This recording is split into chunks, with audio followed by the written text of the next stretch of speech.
Indices trade higher for a second day on Wall Street ahead of the FOMC announcement in 15 minutes' time. The dollar is trading close to 14-week highs, meanwhile driven in part by the safety from the coronavirus. And will the Fed chair, Jay Powell, become more dovish in terms of his rhetoric? Economists say this may be one angle of attack in the headlines alongside the release at the top of the hour. Well, good evening and welcome to IG's special coverage of the US Federal Reserve interest rate decision at the top of the hour. The meeting comes as economists are fairly confident that there will be no change in US rates today, but officials are likely to discuss possible changes on how they manage the US central bank's key overnight borrowing rate. Since the Fed cut rates by a quarter point in October last year, its third and final reduction in borrowing costs in 2019, the voting members have agreed to keep their target policy rate in the current range of 1.5% to 1.75% until there is some significant change in the economic outlook. Well, that has yet to come to pass, and so leads us to assume that today we will see no change. The big question is, what will be the catalyst to shift rates from where they are? So what about the overnight lending cannot go on indefinitely with its current practice of buying $60 billion a month, one assumes, in US Treasury bonds to feed liquidity for overnight lending to stop those overnight rates from spiking. We've seen a big rise in the overall balance sheet, up from $3.9 trillion to $4.1 trillion over the last 4 or 5 months or so. Now, in a short while, we'll be with David Song in New York. He's a currency specialist at Daily FX. But to kick off our commentary off here in the studio is IG's chief market analyst, Chris Beecham. Chris, welcome. In your mind, what would we be watching out for in terms of the headlines today? Because I've outlined where the Fed is and when it last cut interest rates back in October. What should we be looking for, do you think, in terms of headlines to give us some sort of firm direction or indication as the thinking of the Fed? I think we've been looking for recognition of the economic uncertainty caused by the virus in China. I think we're dealing with economic disruption there, and it will inevitably feed through to the US, and how this may well play out where trade deals are concerned. Of course, the other big topic of the last few months. Also, really, any concern with the Fed that maybe job growth is beginning to slow and that GDP growth is following as a result. I think the sense there may be that a lot of the good times of job growth are over in the US, and the Fed needs to worry now about how managing the expansion. This is the big theme from last year. This was how do we keep this going and try and avoid a recession if at all possible. That's the big theme for today. Yep. Okay, all right, Chris, back with Chris in just a minute. Earlier in the week, my colleague Victoria Scholar caught up with Oliver Blackburn, his portfolio manager at Janus Henderson, and she began by asking him for his expectations for this interest rate meeting. We don't think you're going to get much in the way of new information from this press conference. You've been through quite a period of change over the last 12 months as the Fed has moved from being in what was more of a tightening mode if you went back maybe 15 months. And now we're very much on pause after a series of rate cuts. They've made this very clear in recent speeches. It seems that it would be quite a high hurdle to change that. And I think there's a potential likelihood that they might be on hold for the rest of this year. The market is still pricing a 75% chance of there being another rate cut by the end of the year. But I think that's sort of up in the air depending on how economic data develops over the next few months. So certainly in terms of this meeting, you're expecting no change. Is your expectations that we get no cuts for the whole year going forward? I wouldn't say that we necessarily get no cuts. I think we're probably biased to something that's on hold and maybe one cut. I think we have to be cognizant of the fact that the Fed are likely to want to save some ammunition for the next real significant downturn. We're probably bottoming out in terms of economic data at the moment, unless this epidemic in China really starts to spread. It's looked like a lot of the economic data has stabilised after quite a sort of downtrend over the last year. There are signs around that things are starting to pick up. And you can certainly find quite a few sort of mixed messages in the US. I think for maybe the first time in this cycle, the US maybe looks a bit behind other economies, actually. So it looks like the Fed could increase its interest it pays on excess reserves this week, raising the IOER by 5 basis points. There has been some talk about that. Is that significant, and could that provide a market reaction, do you think? It's not something that we're particularly worried about. As multi-asset investors, we tend to be worried about the much bigger effects of changes in interest rates. However, I think it's important to understand understand that the Fed is struggling at the moment to maintain control on interest rates in the way that it's used to. As we've also seen with the balance sheet adjustments that they've had, the balance sheet has shrunk from being sort of $4.5 trillion. It was down to around about $4 trillion. It's now up at 4.2. I think that the Fed is struggling to calibrate the way that it looks to control interest rates now, and I think that's something that's going to continue to evolve over the next year or so, as they've clearly gone too far previously, and really need to sort of get that back under control properly. So we get the latest quarterly US GDP on Thursday and the PCE inflation, which we know is the Fed's preferred measure of inflation. That's coming out on Friday. So quite a few significant data points for the Fed to digest this week. What do you think it would take from the data to move the dial on the Fed? I mean, to be honest, I don't think there's, barring a significant collapse, which is unlikely given what we've seen in some of the other numbers. I think it's going to be very difficult to get the Fed to move. On the inflation front, for example, it's looking like that's been bottoming recently. We've had several PCE numbers down around about 1.5. A lot of the rest of the world does look like it's bottoming and starting to pick up.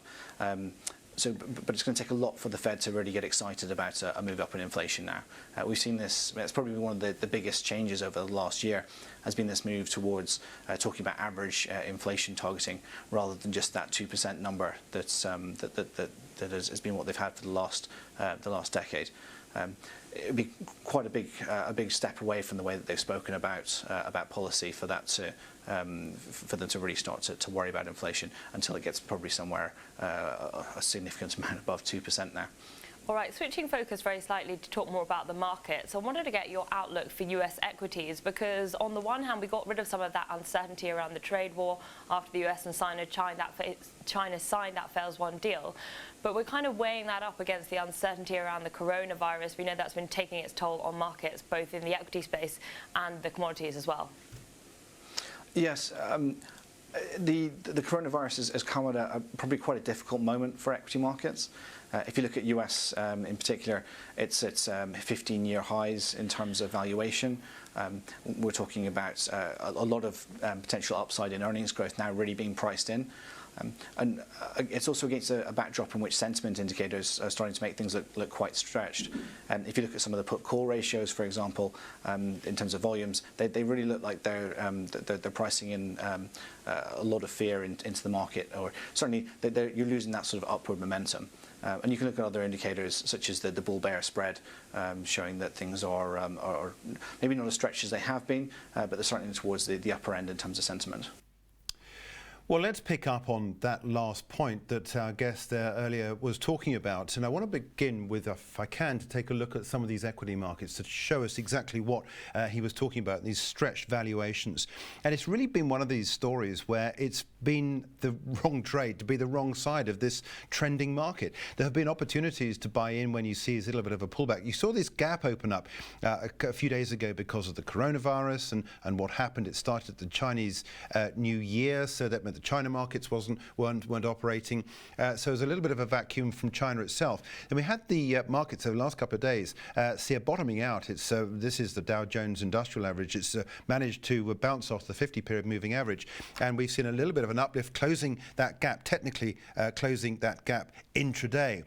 Let's take a look at what's happening as well with the S&P 500. Similarly, you've got a gap close here. In the last couple of days, you see money going back in to this market as well. But it certainly seems like at some point there are many in the market desperate to find reasons to sell this market. Again, NASDAQ, big gap opening up between Friday and Monday's trade. But since then, we've seen money going back in. These opportunities that people have had over the last 6, 8, 10, 12 months. And you can see here, we had these lows here back in June last year, and since then a lot of weight's been added to this market. But going back to the December lows 2018, and we already know the story last year, it was a wonderful year to be in the equity markets, and this is exactly what people don't want to be left short on. So you get a lot of people climbing in. This is why you get these record highs, and as Oliver Blackburn was saying, you get these overextended valuations, and some people are looking just for an excuse to take profits off the table. Before we get back to Chris, just very quickly want to catch up with what's happening in euro-dollar and ask Chris about all these charts in just a couple of minutes' time. We've almost got a complete total retracement from the lows, that swing low we had back on the 29th of November for this euro-dollar, the high that we saw at 112.38 on the 31st of December. Since the beginning of the year, it really has been pretty much almost one-way traffic in terms of selling the euro and buying that US dollar. Let's get up to speed now with Chris to get a better perspective on some of these markets, and return, if we can, to take a look at these equity markets, because as Oliver Blackburn was saying, we're pricing in a lot of really good earnings coming out from this point. But as I said, there's an opportunity here potentially for some people to sell out. The coronavirus, we don't know how bad it's going to be. The WHO is meeting at the moment. I've got a statement, I think, tomorrow. We don't know how serious that is, but money's going back into these equity markets at these levels. Yes, they are, and I think that there's an interesting sort of dynamic at work here. After the gains of 2019, we think, well, how can you possibly have more when you get PE valuations hitting levels not seen since 1999 and the dot-com boom? There'll be questions of, well, how much further can this go? And the answer is it will go as far as it needs to, really. The speed with which these dips get bought during the course of last year was impressive, but I think it stays with us. And I think you need to look at these longer-term charts like the S&P and say, well, if you argue that 2018 was sort of the digestion year from 2017-16, and then you look at 19 and 20, maybe a further increase in this rally, this is still a long-term bull market, and I think when you do get these kind of panic sell-offs, as you had even this week very, very briefly, you do still see this money flowing back into equities. It's interesting, isn't it? I mean, look at some of the headlines we're rolling at the bottom of the screen. One that's just passed is the fact we've got interest rates at 1.5 to 1.75%. If you have cash in a bank earning interest, it is earning so relatively small compared to what you're getting in equities. There can be no other place to be other than the equity markets. Exactly, and not even in bonds, of course. All these fund managers, the pension funds, insurers have to meet their obligations, and they're not getting that in bonds, so they have to put them into equities. And interesting enough, you're still seeing huge outflows from equity funds at the moment, and assuming that starts to change, particularly of course from Europe, and we saw a taste of that I think last year, then that suggests that we do see further upside of equities. It's something I keep saying to clients and indeed people on the floor. Just because the market is at the top right hand corner of your chart does not mean it cannot go up any further. You will see volatility, but the likelihood is that we see higher prices from here. We can say S&P 3300, 3400, even 4000 within a very short space of time. Yeah, let's switch and go onto the currency markets, and the currency of choice when we're looking at what's going on, of course, the US dollar. This is the euro-dollar chart. As I was saying, we've almost got this total retracement now. I guess it's just perhaps possibly maybe a matter of time just before it hits that low that we had back in November. Anything other than short this pair? Yes, it's very, very interesting that it was a false dawn, if you like, with euro-dollar beginning to rally through that 200-day moving average for the first time. It was one we were watching at the end of the year, and then, unsurprisingly, it turns around again. And it's been very unwise to bet against the dollar, regardless of what the Fed does. I think that's exactly what we've seen, really. The steady losses here mirroring what we've seen in the likes of crude oil as well. The people are moving to hit this one hard, and we're now watching these lows very, very carefully. Yeah, if we put on some of these oscillators down here, there's the stochastics. We've got the MACD pointing lower. Everything seems to be supporting this short trade. It's a question of whether or not this low at 109.81 is going to be held. We're currently trading at 110.02. Yes, exactly, and we can easily see it go below that as well. It was key support in November and December. And if you think it's going to bounce from there, that's a perfectly acceptable view to take if you're going to trade this, is say, I will go long here, I'll put my stop below there, and if it works out, all to the good, and if not, I've got my stop in place. It's not a bad way to look at this one that has already dropped sharply. We may see a short-term turnaround. The question is, how far does that go? And of course, you've seen 2 lower highs since the beginning of the year, and it may well be that a short-term rally towards 111 provides the exact kind of short opportunity other people will be looking for. Got a minute to go before the announcement. Just briefly going back to where we started this segment and talking about what the Fed's going to say.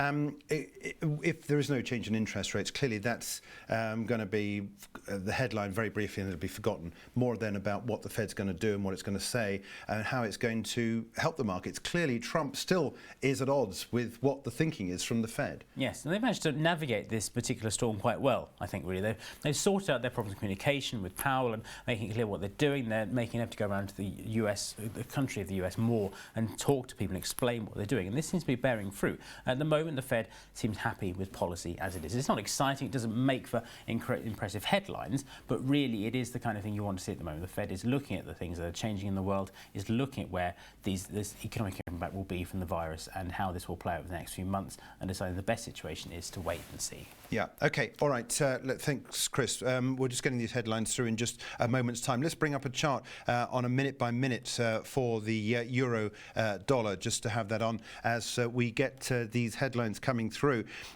which we are waiting for at the top of the hour. When we get them, we are expecting no change in interest rates, and indeed that's exactly what's happened, 1.5 to 1.75%.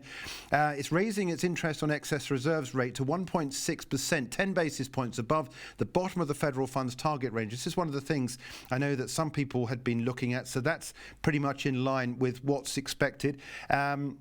Fed raising interest on reserves to 1.6%. We've seen that come through.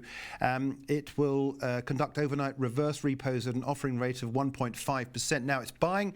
It's giving the market a lot of liquidity overnight. It wants to continue to do that. It will continue conducting term and overnight repo operations at least through to April. So that 60 billion we were talking about at the top of the show, which the Fed is supplying short-term money, is going to continue. The vote in favour of the policy that they've issued today is unanimous. This is a minute-by-minute chart here, which is showing a very small gain for the euro-dollar. A small gain for the dollar against this slightly weaker euro, all the way down there, just below the 110 level. It peaked out at 109.99 in the last 2 or 3 minutes or so. The Fed says it judges the current stance of monetary policy appropriate to support economic expansion, strong labour market, and inflation returning to its symmetric 2% objective. This remains the Fed's objective, that 2% target, and we were looking potentially to find some sort of wording which might give a slightly more sort of dovish hint to what the Fed is thinking. I can see none of that in the headlines I've seen come through here. We do have that press conference at 12:30, so we should hopefully be able to get up to speed with some more of what's happening there. This is the euro dollar. Let me just quickly switch to the broader S&P 500 and take a look at the minute-by-minute chart there. Chris's call for a lower euro dollar was right. We've got little or no change for the US 500. I think we can now go across the pond to speak to David Song, who joins us from Daily FX over there. David, good to talk to you. Thanks indeed for your time today around this announcement. I can't see too much that takes us away from where we were before the top of the hour. Thanks for having me, Jeremy. And yeah, for now, it seems as though we're seeing a very limited reaction to the initial part of the Federal Reserve interest rate decision. But it looks as though, we'll have to wait and see what we get from Chairman Powell in just a little bit. In terms of some of the charts you're watching, we didn't get a chance, unfortunately, to speak to you before at the top of the show, but what are you looking at in terms of some of the movements? We were talking before the top with Chris Beecham about this euro-dollar trade. Clearly, this is a good area perhaps maybe to start on and take a look at just how the dollar is moving up in the markets, pushing this euro down to levels not seen since November. Yeah, so with the euro dollar, it's been very interesting. One dynamic that I've been watching is the monthly opening range, where once we were able to set that 2019 low back in October, just occurred during the first couple of days of October. We ended up rallying throughout the month, and then during the opening month of November, first couple of days we set the high, and then once we got into December, same sort of story where we set out the low of December during the first couple of months. So the way we sort of opened up 2020 was very interesting. We saw that rally in the euro dollar up until the last day of the month, and then once we started opening up 2020, we saw some dollar strength come into play. We're actually again trading to fresh yearly lows for euro dollar, even through or up until the FOMC rate decision. So we'll see whether or not what we get from Chairman Powell will be a game changer. But this dynamic, this opening monthly range has been has been a great dynamic to watch for the euro dollar. So we'll see what's going to materialize going into end of the month. And I know we were talking about the lows that we set from back in November. If we take that out, could expose the lows from back in October. We might see that correction from that 2019 low continue to unravel. But for now, I do think that's going to be a tough level to breach. And again, I can't really see Chairman Powell coming out saying anything brand new to really change this near-term dynamic. So right now, I think the technicals might might be a little bit more important to watch, as we're probably going to get more of the same from Chairman Powell, especially given what we got so far in terms of the initial statement. Sure. David, keeping your chart up there, I see you've got this at the relative strength index at the bottom, a 14-day RSI. There's some negative divergence there. Does that not give you confidence of a break of that 109.81 November low? So that's one of the dynamics that I'll watch, where we haven't seen any relative extreme readings in the RSI, meaning that we haven't seen any sort of overbought or oversold readings for quite some time. So even if you track all the way back to last year, we haven't seen any sort of that behavior. But, I know you guys were talking about equities a little bit, and, especially when we take a look at the U.S. market, I think this is a trend that, we want to watch, because we've seen these highs being made with some very extreme nature in the RSI, where we started getting these overbought readings. Material towards the end of the year, we start seeing some, above 70 readings back in November, and then we started getting these higher peaks, if you will, in terms of RSI. So, we saw that again late last year. We'll see if that will persist this year. I mean, that's how we start off the year. So, we'll see whether or not some of these trends will continue. But, I think those are some of the themes to watch, like, the dynamic with the monthly opening range with the euro dollar, and of course, some of these extreme RSI readings that we're seeing in equity prices. Yeah. David, I think we are taking a frozen chart from you. I don't know if you can reboot that. Let me just quickly, while David sorts that out, I know that David wants to talk about the euro dollar, I beg your pardon, the Australian dollar. So let me just bring up a chart of the Australian dollar and talk you through what's happening here. Not too dissimilar from the euro dollar chart, apart from the fact we've seen this break of that November low that we've had for the Aussie dollar. David, are you up to speed again? Is your chart... I think it should be back to normal now. Okay. Well, I know before we went to air, you and I were talking about some of the charts we were going to be discussing, and the Aussie dollar was one of them. What do you see here? I mean, I've just mentioned the fact we saw in today's session a full candle below now that November low of the 29th of November. So with the Aussie dollar, and as we were mentioning with the euro, watching those November lows, the Aussie actually took out those lows already. So we may see some more downside risk with that, as we're already seeing that sort of bearish behavior with the Aussie dollar exchange rate. So from here, it just really opens up those October lows, the 2019 lows basically that we set during that opening week. So right now, we'll see if some of that bearish behavior will persist. But if you're watching the RSI signature for the Aussie dollar exchange rate, we're actually seeing an oversold RSI reading already, and that oscillator is holding below 30. So as long as we see that RSI track below 30, we may see some of that bearish momentum persist. Yeah, I wonder if I can to ask you about this chart and also that euro dollar chart, and bearing in mind where we are with the euro dollar. What are you doing about the stop on this? Because when you had a trending market like this, clearly if you were short on these markets, you had a stop way above the top. Now that stop is looking far too far extended. Are you taking a trailing stop on here? What are you doing about the stop if you're going short on markets like the Aussie dollar?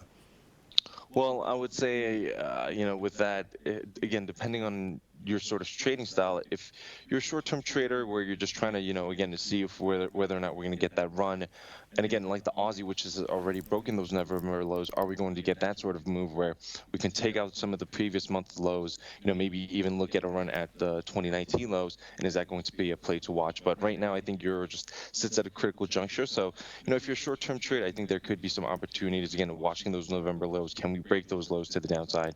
But for right now, if you're more of a swing trader, I think it's better off to wait and see whether or not we're going to actually see some support, right around that, 109.80. I think that's going to be sort of a nice figure that markets are going to watch, again, the November lows that we set. So from here, I think it's going to be all dependent on how market reacts to that. And again, we'll see whether or not the Fed interest rate decision is going to be the big dynamic to watch. But, we have U.S. GDP numbers, we have Eurozone GDP numbers coming out. So I think those could be some potential candidates that can actually get the markets moving. Yeah. Tell me about your call on Euro Swiss, because this is another chart I know that you were thinking it might be good to look at.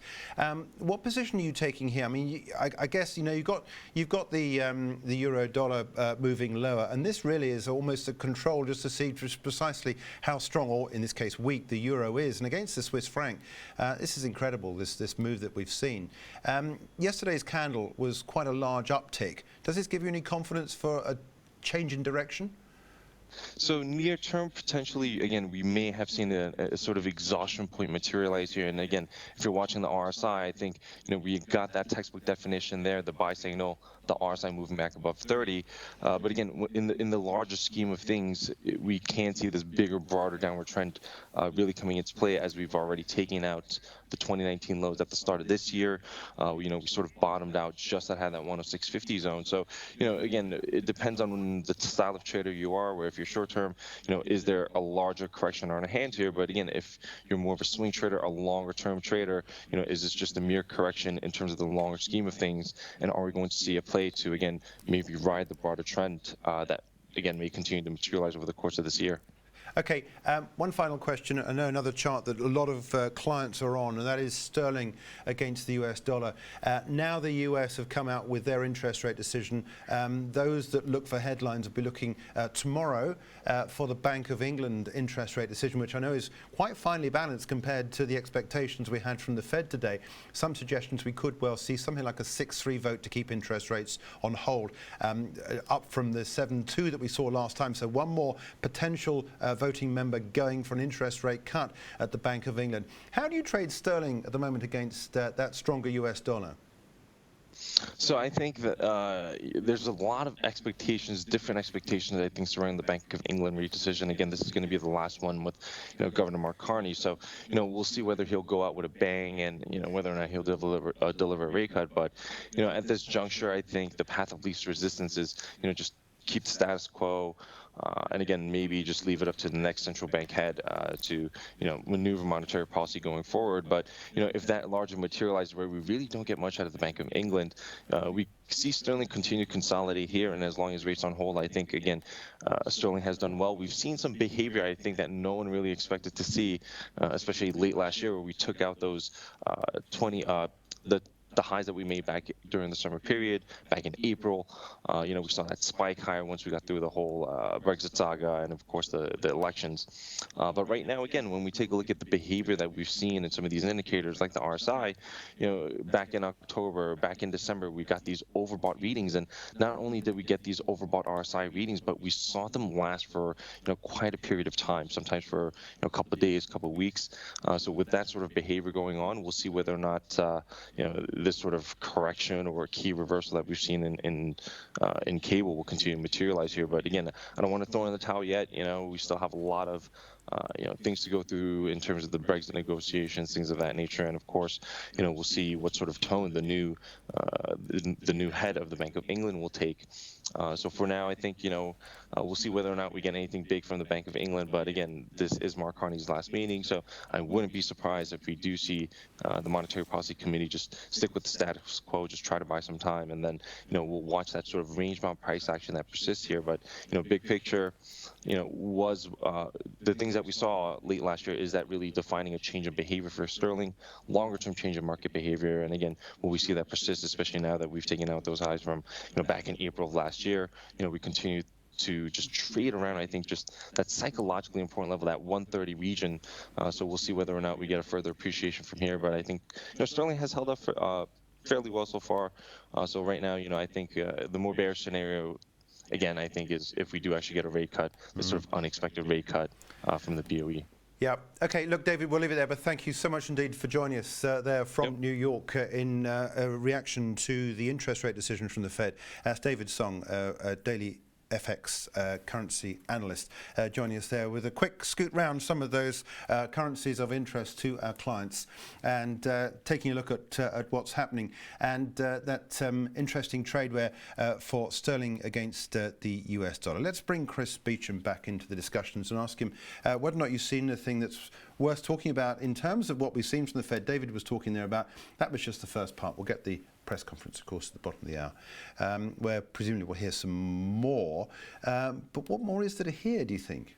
Not too much. I think if you were looking to quiz Powell in the press conference, you'd be talking about the fact they downgraded the household spending element from strong to moderate, so there's clearly signs of something there the Fed is seeing. And also this extension of the repo operations into the second quarter. This is where I think the Fed continues to need to make the point there that they're doing this in order to provide the stability for large institutions to find the money they need, and it's not as some kind of means to keep the equity rally going. You see so many of these charts on Twitter, you see the Fed balance sheet overlaid with the S&P, and they assume that because the two are vaguely correlated, they must be the same thing. And I think it's something the Fed has to push back against, really. But I think it's right for people to ask them, if everything is fine as the statement broadly concedes, why is the world's most important central bank continuing to provide these liquidity operations en masse? Why, as we were saying before the show, have they essentially gone all the way back on QT and then some more, and continue to do this into what is essentially an economy that is ticking along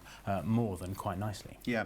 You've seen the charts we're talking about, David. Anything you want to add to any of those in terms of something that you think is worth looking at in terms of an opportunity for IG clients? Well, I think the way you're still seeing oil continue to bottom out around this level, if you look at US crude, this is WTI, we saw this at 52 at the beginning of the week. It gapped down like equity markets. Of course, it was a hugely volatile, and when I say volatile, I mean it went down in January, which is what people usually mean when they say it was volatile. You saw this big retracement of almost the entire gain from October, indeed practically the entire gain from October to the end of 2019 in just the space of a month for crude oil. But it has stabilised, and we've talked about this before about client sentiment and how you can use it. And it's interesting to note that back in October, IG clients were 85% long US crude, and they are once again 85% long US crude. I think it makes sense to say, well, yes, it might continue to go down from here, but again, it's finding a lot of support in this area around 51, 52, 53, and if it does start to bounce, we might start to see perhaps another turnaround here that could see perhaps something of a recovery in crude oil. It's interesting, actually, talking about the fundamentals around this. We look at the coronavirus that we've alluded to at the top of the show. No one yet knows how deep and how wide that's going to be, and we just hope and pray that more people don't suffer at the hands of this unknown quantity at the moment. But that aside, looking at the markets, and the impression I'm getting is that you've got 6% growth in China. So China's got quite a bit of growth potentially to eat into if it does see a little bit of a pullback. But you look at Europe, you look at, well, not so much the US, but the UK. If there's any downturn in growth as a result of this, it's going to hit the European Union so hard. It's going to hit the UK so hard because we've got nothing in reserve. Exactly, and it will be the question of what the ECB can do, and there's a big questions over the direction of policy that Lagarde is taking. You're very much a BOE not doing much at the moment, the Fed standing where they are, but the ECB is where the action is concentrated, and that's where Eurodollar has been so interesting, of course, to go back to that theme from earlier of how that suffered, because the economic outlook for Europe still looks gloomy, and you're right to say if China takes a turn for the worse, the German economy in particular will, of course, suffer. And, of course, this is all tied in with the oil price, isn't it? Because if the economies do suffer, they contract, they don't use as much oil. Therefore, there is this enormous surplus already. And I noticed this week, I think the EIA just now, today, I think has come out with another increase in inventories. I mean, this is only going to put more pressure on the price of crude. And if we now stop seeing some of these large economies using less because of a potential downturn, I mean, we're hearing today about British Airways not flying to China, not flying in and out of China, which is the natural reaction. That's only BA. You wait for all the other airlines to do the same thing, and they won't be using as much fuel. I know it's only at the margins, but nonetheless, it is nonetheless a trend. It is, and I think it's something that will take time to come through. When we see these kind of events happening, of course, the instinct is to say, well, what's going to be the impact? But you don't know in the kind of economy like China. It will take months to decide, and by that point, it will, of course, be a distant memory in one sense. The news caravan will have moved on, but it will hit China's economy hard. It will hit performance in economies around the globe because not everything is interconnected, and the Fed will have to take into account what that means for the US economy as well, as just as much the ECB has to do for its own economy. For the last question, in fact, the last question on this particular subject is about gold, because obviously gold is one area where people like to think that perhaps maybe they've got some safe havens. This is the gold chart, 1572. What are you telling clients about where we are with gold at the moment at these levels? It's a safe haven. We know that. It has seen, I think, it had its pullback in January. It's begun to move higher once again. You've seen those moving averages recover as well. An impressive move, of course, in December, really catching a lot of people by surprise. But gold suffered quite a lot in September into December, really continued to decline around 1450. Finally begun to find its upside potential, I think. And you can see it's continuing to target that 1600 level and further. The big question, of course, is how much the stronger dollar will weigh on that. It has benefited, of course, this week from that risk aversion where you've had the equity markets gap lower, gold gapped higher. The moment it's filled that that gap and has now held those gains, and I think looks poised to continue to push upwards from here. One final question from you is around our live for IG clients tomorrow at 11:55. Bank of England, just looking at the interest rate potential there, no change, but there's something like 46.2% of people think that we could well get a quarter point cut tomorrow. So it is quite finely balanced. But do you think it'll be unlikely or more likely we'll see an increase in the number of people wanting an interest rate cut? In other words, moving up from 7.2 to 6.3. What's your view? Yeah, WHMPC probably takes over from tomorrow. Carney having to just stand pat really because of his last meeting. But I think it'd be the BOE saying we are moving in that direction. It would not be surprising. And of course, as Brexit develops from this point onwards, we stand ready to intervene as and when appropriate. I've forgotten about Brexit. We didn't mention that, did we? Well, it's Brexit-free operation. It's nice, actually. Chris, thanks so much indeed. It's Chris Beecham, IG's Chief Market Analyst. You can catch up with Chris through the normal channels, through Twitter, and of course through our website. And Chris is mostly on the end of a telephone, I think, if anybody wants to speak to him. But do catch up with your client manager in the first case. If there's anything you want to talk about in anything we've been discussing in the programme today, I'll be back at 7:30 a.m. tomorrow morning. Hope you can join me for that, for the early morning show tomorrow. The next Fed meeting, by the way, is on March the 18th, and we'll be here with you for that as well. But tomorrow morning at 7:30, and then again at 10:30 for Charting the Markets tomorrow as usual, and then I'll be back again at 11:55 for our live tilt at the Bank of England interest rate decision. For that, Josh will be joining me here in the hot seat in the studio.